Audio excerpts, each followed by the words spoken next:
Alright people, Mike Solid here again. Welcome back to some more Baldur's Gate 3. Today I'm just picking up where I left off after escaping the Mind Flayer ship and just waking up on the beach. Uh, this video, really, most of what I do is just going around trying to recruit as many party members as possible before getting into like the main story or anything like that. So of course, first person I found was Shadowheart. You could attempt to rob her here and take her little artifact, but I thought that would be a bad idea, and I was pretty sure she was going to wake up if you attempted to reach for it, and then just not trust you for the rest of the game or something. I'm not sure what happens if you do try that, but that's just the feeling I had. So I decided, no, we're not going to rob her, we're just going to wake her up normally. Because we could really use somebody to help us fight any of the enemies around here. And I didn't really know how long it was going to be before I could get any other party members or anything. So I thought it was just best not to piss off anyone that I found near the start of the game. And I quite like Shadowheart so far. She's a little bit standoffish, but I quite like her attitude so far. So the next thing I did was just level up. Of course, this was the first time I was leveling up. Just unlocking some more abilities and stuff. I don't really have a good grip of what spells are useful yet. There's really so many of them to get to grips with. It's gonna take me quite a while until I master any of these spells and figure out how to use them properly. But I was having a little read through some of them and trying to make the best decision on what to use. So I wandered around the beach for a while and I found this hat. I tried it on my character, but it didn't seem to suit them that much. And then I thought it would be funny if I went into Shadowheart's inventory and just equipped the hat on her. And I was interested to see what that would look like, because her hair's up in that like ponytail or whatever. And quite hilariously, she lets her hair down and then she just wears this hat with these bottle corks or whatever's on the front of it there. And I just thought it looked pretty funny to have her in this hat, and she's probably going to be wearing it for the rest of my playthrough, unless I find an even better hat for her. And I just think it was really cool the way they modelled her hair, so that if you do equip a hat, she changes her hair based on the hat she's wearing. A lot of games don't take that into account, and they just sort of hide your hair if you put on a hat and just make it seem like they put all their hair up under the hat or whatever. So I really appreciated this detail, and really sorry to anyone who likes Shadowheart's other hairstyle or whatever, but she's probably going to be wearing this for the entire game now. And I just thought it was funny, and this is the kind of silly thing that amuses me in games. And to be honest, it kind of suits her, even though it doesn't really fit this sort of medieval setting, having this kind of like a western hat almost, from like a cowboy movie or something. But anyway, after that, we eventually made it to the like Mind Flayer ship. There was a few of those brain creatures crawling around in here that I had to deal with.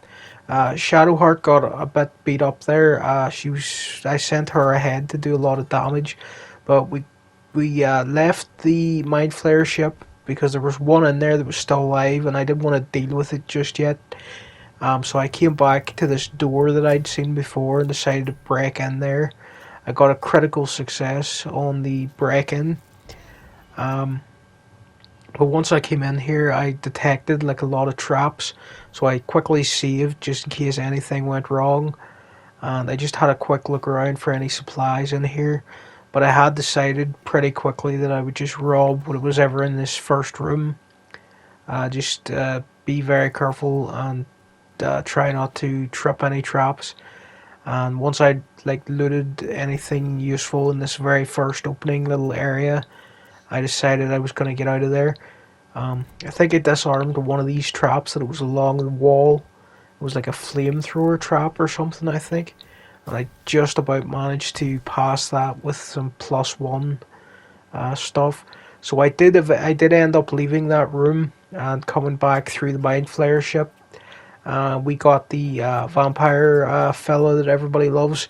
He was just standing over here. He immediately doesn't trust us, or at least he pulls his knife on us. He thought one of these brain things was hiding in there, or it was actually a distraction so that he could pull his blade. Uh, a lot of people I heard, they took him out here because they didn't trust him immediately because he pulled that knife on us, and they didn't realize he was a main party member. But I know this guy's really popular because I've seen a lot of fan art of him, so I kind of do know who the party members are. So I'm not going to make any mistakes like that. I'm just going to recruit everyone. But I thought that was pretty funny that some people, they saw him pulling the knife and they just attacked him. And the game lets you do that. Like, you can just take him out now, and he'll be missing from the rest of your game. But I like to have as many party members as possible.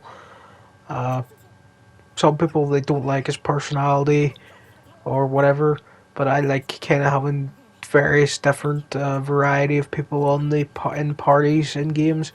Most games, I think these days, when it comes to RPGs, the party members are all too samey. They're all pretty much good guys doing good things, and they don't really ever argue with each other or anything.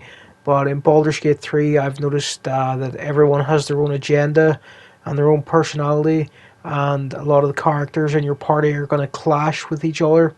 And I quite like all that conflict, and that you have to keep an eye on the party members and make sure to be tactical with who you bring with you, because you might bring a character who's like really disagrees with everything you're doing, and another character who like always agrees with you, and you could be ending up with like sort of a split party if you don't like sort of get everybody onto the same page.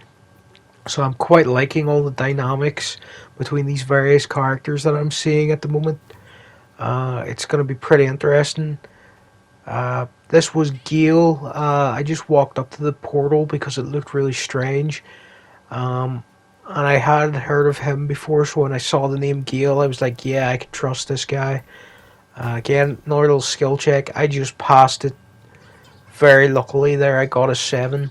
I don't know what happens if I fail that. Maybe he stays trapped in there. Um, but yeah, we pulled out Gale and we added him to the party next. I don't know a lot about him, but I have seen fan art of him. But the main characters I've seen fan art of are, of course, the vampire fellow over there and Karlach. And then next would be Shadowheart probably, and then Lysel, if I'm pronouncing any of those names correctly. Um, so that seems to be the order of popularity of characters so far.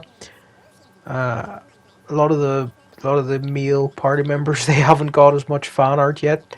Although I would say Mr. Vampire over there, who I'm just going to keep calling Mr. Vampire because I'm afraid to pronounce his name wrong, because I've only ever seen it written down until now, and I need to hear them say it a few more times before I pronounce it correctly.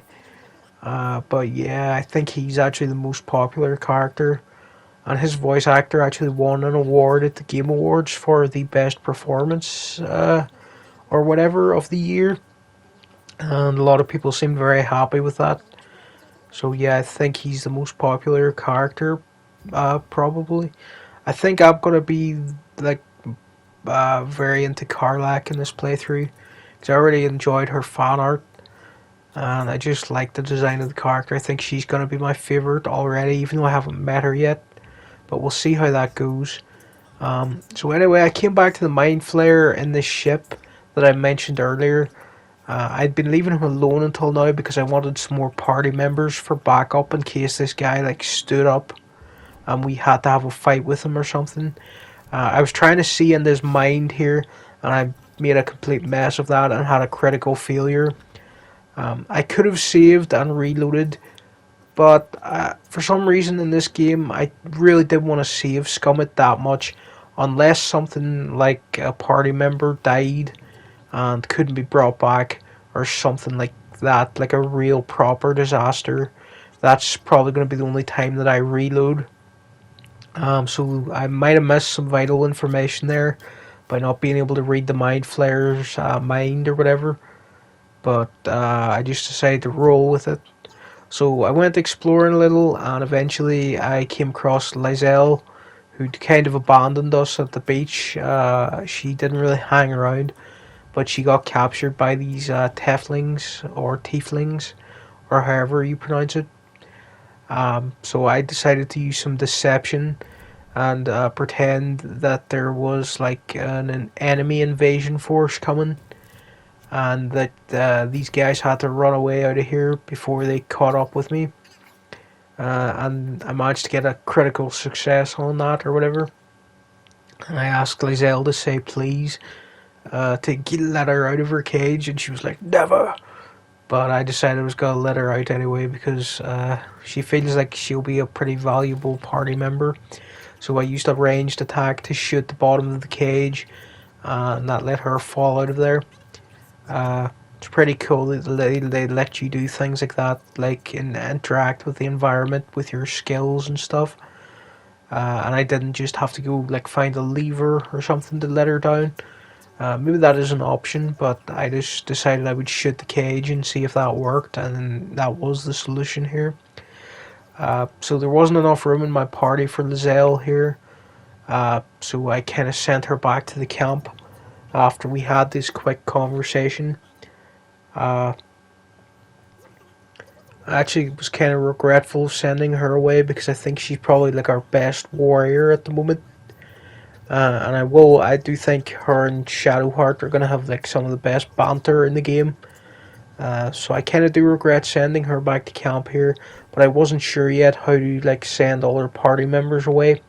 I probably would have swapped Gale for Lizelle at this moment, uh, just because I thought it would be funnier to have Shadowheart and Lizelle in the party. But eventually I made it to the gates of the Emerald Cove or Grove or whatever it's called, and they were under attack by this goblin raiding party, and they were getting messed up pretty badly.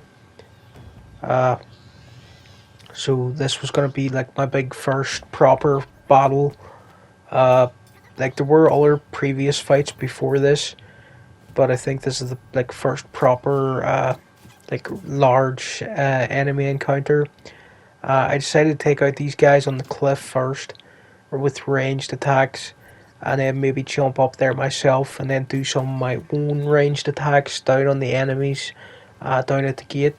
So I jumped up there and started trying to take the high ground, while working the rest of the party over behind these other goblins.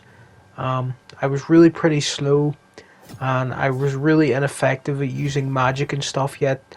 So I think some NPCs here, they go down when I really should have been keeping them alive. But again, I'm trying not to save scum that much or reload when things go wrong, because I think that could get a bit cheesy, a bit tedious if I just reload every failure. So I decided I would just let this play out however it played out, and hopefully it would be a good learning experience to get better at the game. Gale actually went down at one point because of how bad I was at this game. Um, but yeah, I'm still learning. There's a lot of stuff to get the grips with in this, and I actually quite like that I'm failing a lot at the start, because it's nice to not just like play a game and just feel like I'm walking over the enemies. Like a lot of RPGs these days, they feel a bit too easy. And I'm sure I'll get better later on, and that it'll be a more worthwhile experience that I struggled in the beginning, and then it'll feel more satisfying later when I get a bit better at the game, hopefully. Uh, but if I don't get better by like the midway part of the game, I might have to turn the difficulty down to explore, just in case things are getting too tricky for me. But again, there's a lot of spells and stuff here to go through, a lot of mechanics to get to grips with and figure out. So it is going to take some time. And as long as none of the main party members go down and like permanently get killed, I'll just keep going along with whatever happens. If some of the NPCs that aren't like in my party, if they die, I'll just roll with it. I think I lost a few guys out there at the gates, or at least one of them maybe. Um, but yeah, I don't know how important they were, or if that's going to be a problem later. This guy, I think he died in a cutscene, and he was already dead, and it wasn't my fault, but I'm not quite sure. His sister here, I believe, she's pretty mad that this happened, so she's going to like speak to like a goblin prisoner that they have. We'll find them again later. I wanted to loot this guy, but you have to sort of sneak around when you're looting friendly NPCs, because if anybody's watching you, they are going to be very disapproving that you decided to rob the dead, and they are not happy about it at all. And I thought that was pretty unique, something I hadn't really seen in an RPG for a while. It maybe existed in other games, but I hadn't encountered it before, where you actually, you have to try to be stealthy if you're gonna steal from like friendly NPCs. In other games, like say Elder Scrolls or whatever, if a character dies, any character, like doesn't matter if they were friendly or an enemy, you can just go up to their body and steal everything they had, and nobody really says anything about it. Um, but in this, they're like, "What on earth do you think you're doing? Look how disrespectful this is. You're stealing this guy's armor and whatever." Um, and also, I was reading these camps and stuff. The vampire guy, I will learn his name soon and make sure I get it right in the next video. But I'm just gonna keep calling him the vampire guy for now. He seemed to be pretty good at stealth, and he feels like a bit of a rogue. So I swapped to him when I was doing all this like thievery and looting NPCs and stuff. Uh, so I came up to this little hill, and it seemed I like ran into like a random encounter up here, where there was this monster sneaking up on one of these Teflings up here. So I decided to take it down. I was trying to jump up on top of this rock, but I couldn't quite manage it. Again, still getting grips with the mechanics and figuring out what I can and can't do. Um, but yeah, eventually I got some acid and some other stuff thrown at this enemy. We managed to take him down pretty easily because there's only one of him and like four of us. So it wasn't too bad, but he did put up a bit of a fight. Um, so anyway, I spoke to this character, and they seemed to think I'd been sent here to get a coin off them by someone who I haven't encountered yet. You can lie to them and say, yeah, that's exactly why I'm here, now give me the coin or whatever. But I didn't want to do that in case it got me into like trouble with a quest line that I'm not aware of yet. So I just decided to be nice. Um, I think I persuaded her here that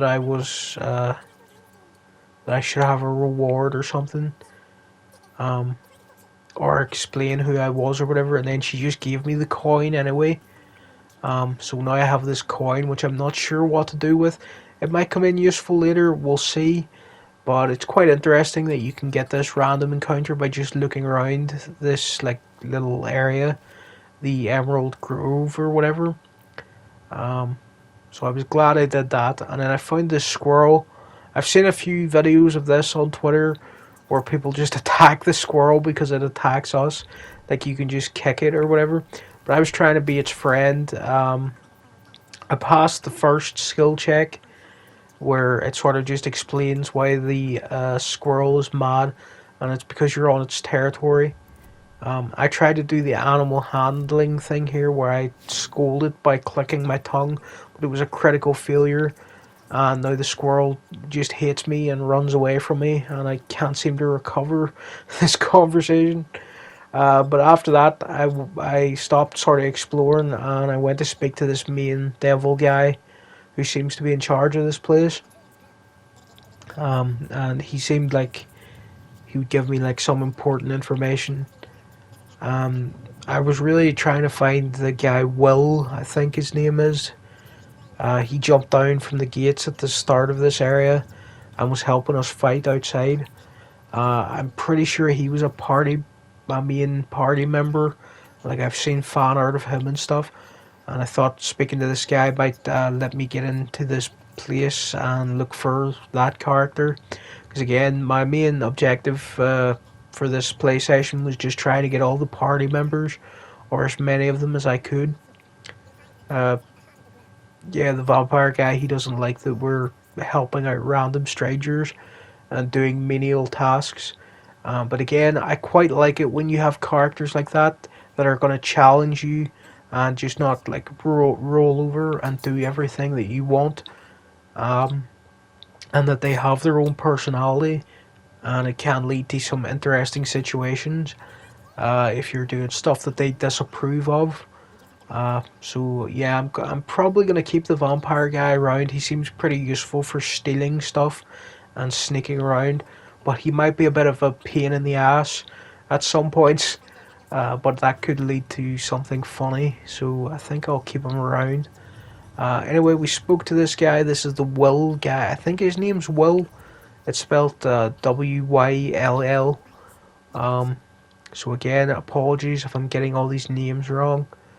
But he tells us that he has a quest to hunt down a tiefling, or however that's pronounced. And it's actually Karlak that he's looking for. And I was really very interested in this because, of course, as I keep banging on about Karlak as being my favourite, I was really eager to get her into the party.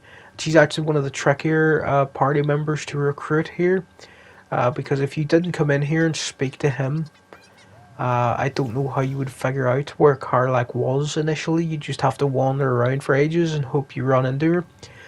But anyway, I came down these stairs to talk to these druids. They weren't very happy that we were trying to enter their inner sanctum or whatever.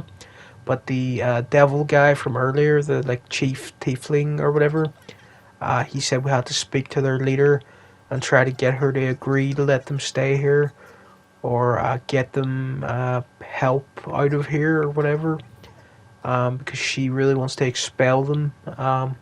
Tried talking to the bear, but he wasn't really happy, so I had to kind of just leave him there. Came into the head druid's main like sanctum or whatever you would call this, and she was gonna like attack this Teflon child because she'd allegedly stolen stuff. So she was threatening her with this snake, and I kind of stepped in here, and my character, because they are a tiefling, I've decided that like they side with Teflings all the time, and they always pick their side if anyone else is threatening them, or at least they try to hear out their side before they like side against them. So I really got a really pretty easy success here, and Shadowheart approved that we rescued the child, which was interesting, and Gale also approved. Something strange happened to Shadowheart here, where a little symbol that was glowing on her hand sort of pulsed and seemed to cause her some pain. I think it might have been related to my doing a good deed or something that she approved of. So anyway, I noticed she had an exclamation mark over her head, and clearly she had some dialogue about this situation to talk about.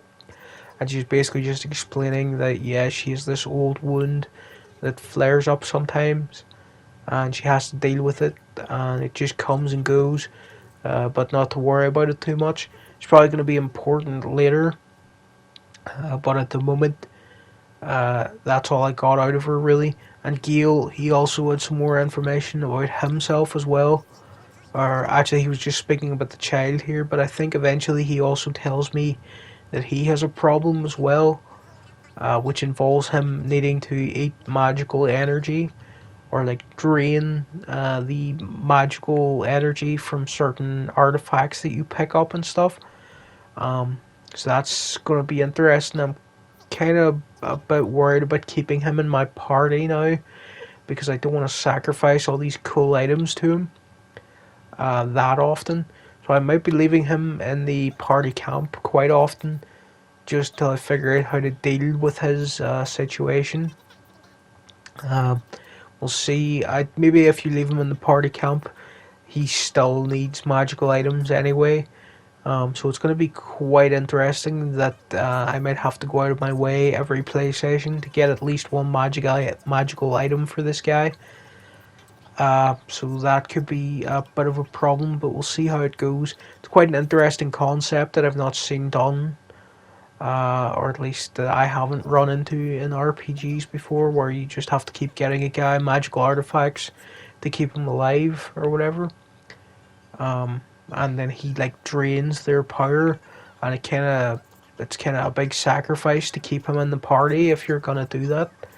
But anyway, after that encounter with the druid lady, I came outside and spoke to this bard. He wanted details on the goblin attack, so I kind of embellished a bit of a story here. Used my bard skills to tell him some strange details and make it sound kind of heroic and epic what happened. He wanted to know about a dragon, and there was no dragon really, so I decided to leave that bit out. And he was like, "We're gonna add a dragon and do it anyway because all stories need a dragon or whatever." So this was a pretty funny encounter. Uh, because I'm a bard as well and he's a bard, so we were kind of workshopping this story together for his next grand tale, which was pretty funny. But anyway, I kind of didn't go into it when it was happening, but when we were speaking to the head druid lady, she was basically telling us we have to get these tieflings out of here, um, or you have to go to the goblin camp and sort out the leaders of this goblin camp, so that this place is no longer under threat, or so you can get these tieflings out of here safer or whatever. So I was already formulating a plan that I was gonna like sort of sneak into uh, the goblin camp or whatever, and maybe make it seem like I was gonna join up with them. Because honestly, these druids, they were kind of pissing me off because of the way they're treating the tieflings. Even though the tieflings, the child that we ran into, they did seem to be a thief. She's over here, so she was stealing stuff. But they all seem quite poor and like they're refugees and that they're kind of down and out. So I felt sorry for them. And my character being a tiefling, like they're basically on the tiefling side. I was kind of siding with them already, and I was thinking maybe it would be better if I sided with the goblins and let them take down these druids, because the druids, they they're not the nicest people so far, but maybe I just hadn't gotten to know them yet, and they might turn out to be nicer after I do more quests for them or whatever. But it was quite interesting that there wasn't a clean cut. These are the good guys. These are the bad guys. The goblins, on the face of it, seem kind of like the bad guys, just because you know everybody just assumes if you're a goblin, you're evil from all the fantasy tropes and all the fantasy novels and films and stuff that people have seen. Uh, but also, I kind of liked that they were making me question what I should do here in this situation, and that the druids weren't automatically the good guys, just because we happened to run into them first and help them in a battle against the goblins. Uh, I'm actually wondering if it's possible to find the goblin camp before ever going near the Emerald Grove, and then maybe you could have joined that attack on the gates if you found the goblin encampment first. That could be interesting, but again, I'm not familiar enough with the game to be able to say if that happens or not. But anyway, I came back to speak to the Tiefling leader, basically telling him, the druid commander lady or whatever, that she wants them out of here, and I'm going to have to escort them like through the roads or whatever. That's going to be dangerous because of all these goblins. So he's basically saying that we better get over to the goblin camp and take out the leaders or negotiate with them or whatever we need to do to make it out of here. So again, I was formulating my plan of how am I going to sneak into this goblin camp or whatever. I came out this ladder because I was a bit lost, and I ran into this character. Basically, every NPC in this seems like they have some dialogue, and like none of them are really just random background characters. Like they all have a name, and they all have something to say to you, and some little task you can do for them. It seems. This character, I made a bet with her that I would get her to Baldur's Gate. So if I bet 10 gold on that, so hopefully I see her again later and I collect my 20 gold. But I have a bad feeling about this. I think she might die or something. But anyway, while wandering around, I found the like prison area, and this is the sister of the guy who was killed at the gate. She wants revenge, and she's threatening this goblin prisoner. I didn't really like that, even though she's a Tiefling, and I should be siding with the Tiefling. I didn't think like executing an unarmed prisoner was a good thing. And I also, once I realized there was a goblin here, I was like, maybe this goblin has information they can tell me that'll lead me to the goblin camp or make it easier getting in there. So I kind of went into her brain and using my like mind flare ability or whatever, I saw what her brother would think of this. I kind of used that against her to make her walk off. So that got us out of that situation. And this is Saza or Shasha or something. Again, pretty terrible at pronouncing all these names, but basically she's asking us to get her out of here, and she's pretty happy that we stepped in to help her. And she's talking about the Absolute, who's like this new goblin overlord or like some sort of deity that they're worshipping. And they're saying they're going to be like wanting to meet us, and that she'll take us to them or whatever. And I was like, okay, this is how I'm going to get into this goblin camp. I'm going to break you out of here, and you're going to walk me into the camp, and we're going to act like we're all friends. But basically, I'm just going to execute the leader when I get there. That's my loose plan at the moment. We'll see how it goes. I might change my mind and actually just side with the goblins when I get there. But it could be putting the tieflings in danger. And that might not only be the druids who die, but also the tieflings. But anyway, I wanted to get back to my main mission, which was find Karlach. Again, we picked up that quest from the guy, Will, or whatever his name is. He told us where Karlach is. He's actually supposed to be hunting her down. He's like, he wants revenge or something because he saw her killing people, as he claimed.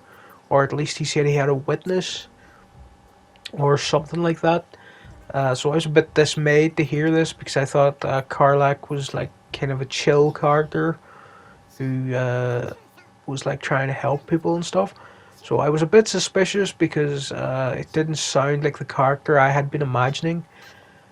So I decided to send Will back to the party camp and make my own way over to where Karlach was. And on the way there, I ran into these two guys. Their friend had been, I think he might actually be their brother actually. But he'd been killed by an owl bear, which didn't sound good. And these two were sort of asking us to help them and to do something about this owl bear. And also the dying character, their brother or whatever, he said that we were a true soul or something like that, which seemed to buy us some respect from these two. And they now think that we're going to be on their side or whatever. So I basically was like, yeah, we'll go to this cave, we'll fight this owl bear. I didn't really have any intention of going there. I was just going to let them run off and deal with it and maybe find their bodies in a few hours' time or whatever. But first I investigated the body of their dead friend or brother or whoever he was. And the parasite started acting up. And it turned out he was infected with one as well. But the narrator here, they was telling me that this is the parasite in my brain. It was trying to manipulate me. So I tried to fight against it. and not do what it was telling me, but I sort of failed the skill check, and unfortunately I extracted another parasite from this guy, and I'm not sure what that means or what I'm going to be able to do with that later. And I didn't like that I gave some control to the parasite and that I failed that check. But again, I'm trying my best not to save scum, and I just decided to roll with it. And eventually I caught up to these guys in this cave where the owl bear is. It was a lot bigger than I was expecting, and my reaction was pretty much the same as my character's reaction there. Um, so I did a skill check to study its behavior and try to figure out what it was up to, and that kind of backfired. So my next plan was just to simply back away because I was like, this thing's gonna just destroy me most likely. And I just about managed to pass that skill check, and I just backed away from it, and it said the owlbear was like it was letting us leave or whatever. So I came back to talk to these two because they were also in the cave, and I basically just told them, just get out of here and go back to your stronghold or whatever. I think they were trying to join up with the goblins as well for some reason. Um, so I might see them again later. But I sent them out of here, and I quickly followed them out. And there was a lot of stuff in that cave to loot, but I kind of just left it alone in case the owl bear got mad. I don't know if I'll go back and fight it later.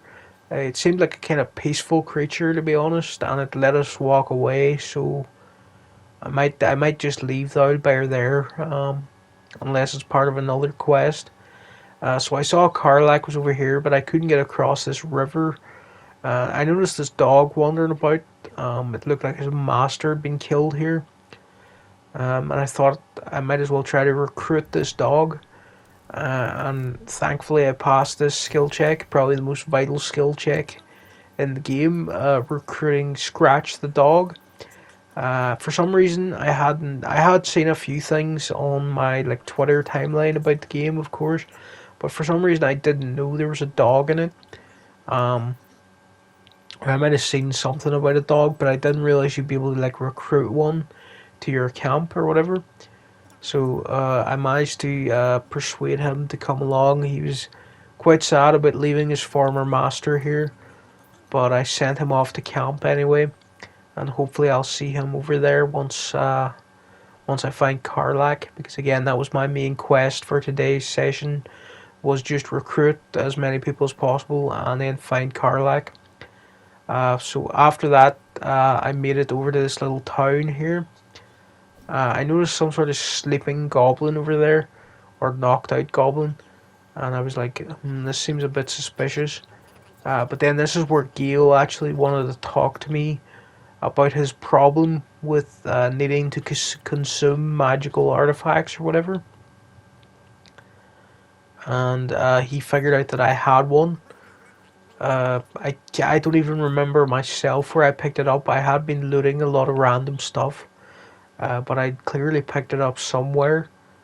So I don't even know what it was I was handing him. I didn't really want to do it. I could have given him Shadowheart's gloves, but I thought she would be disapproving of that. So I just gave him the item that I had.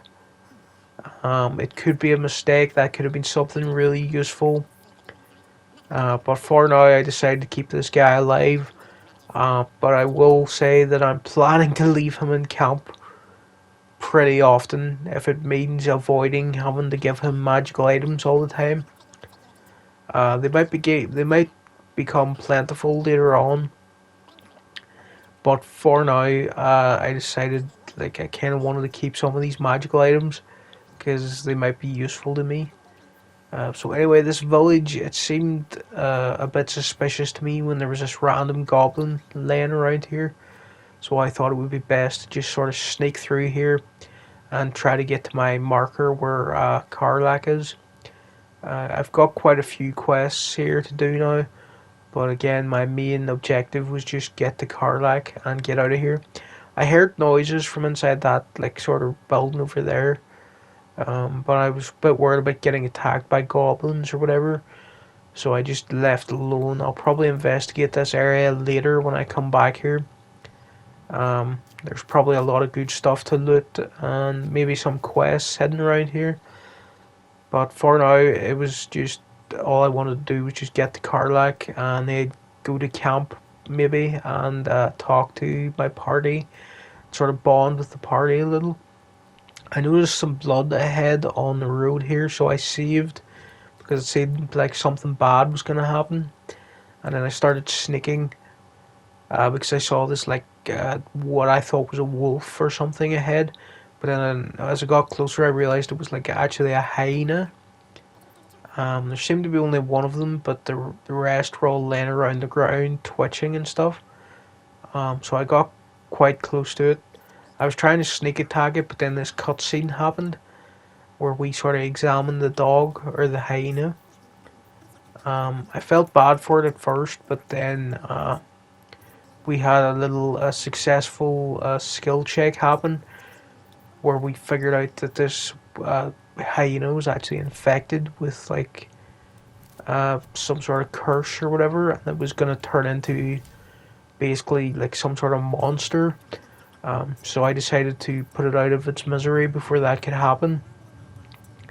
And this, of course, kicked off an entire little battle here, where this one live hyena was trying to run up this hill to get reinforcements, it seemed. So I decided to take out the rest of the hyenas that were all laying around here on the ground, because I had a bad feeling that they were all going to transform and just completely destroy me if they got up.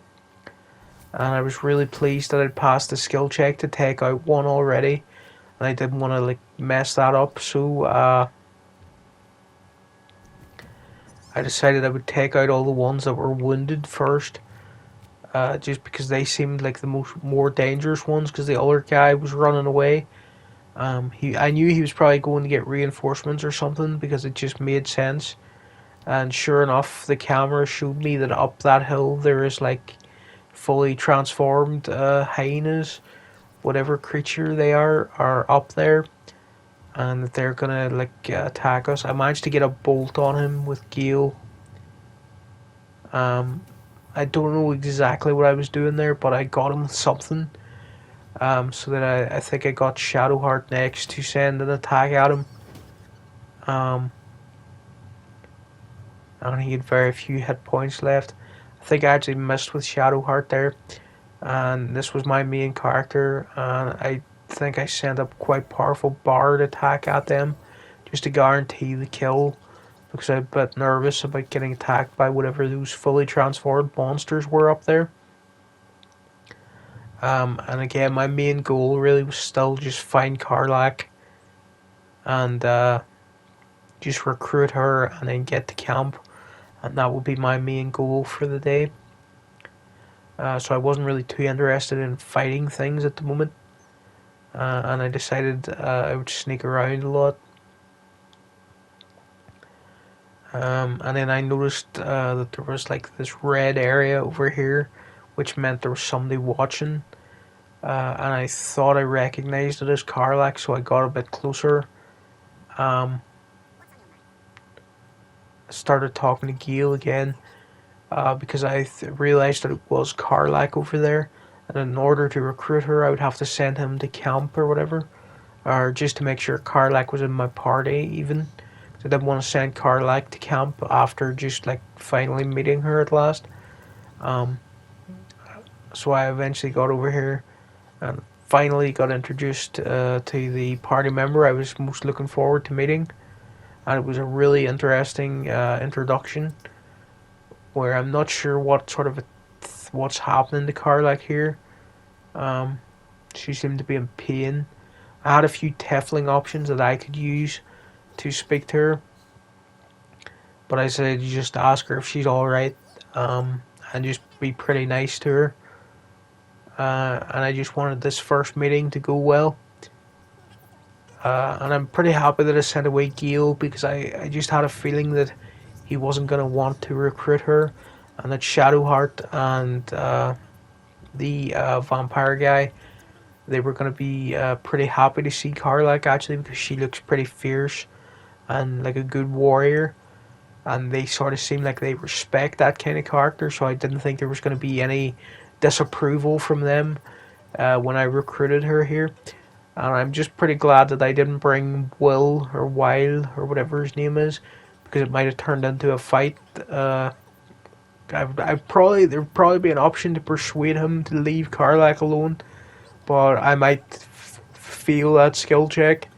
And honestly, if he just attacked Karlak or something, I probably would have attacked him back, and even if it meant losing a party member, because I just really wanted her in the party, and I just think she's like got the most badass design, and I'm really looking forward to learning more about the character and hearing her backstory and stuff. But she's basically recruiting us.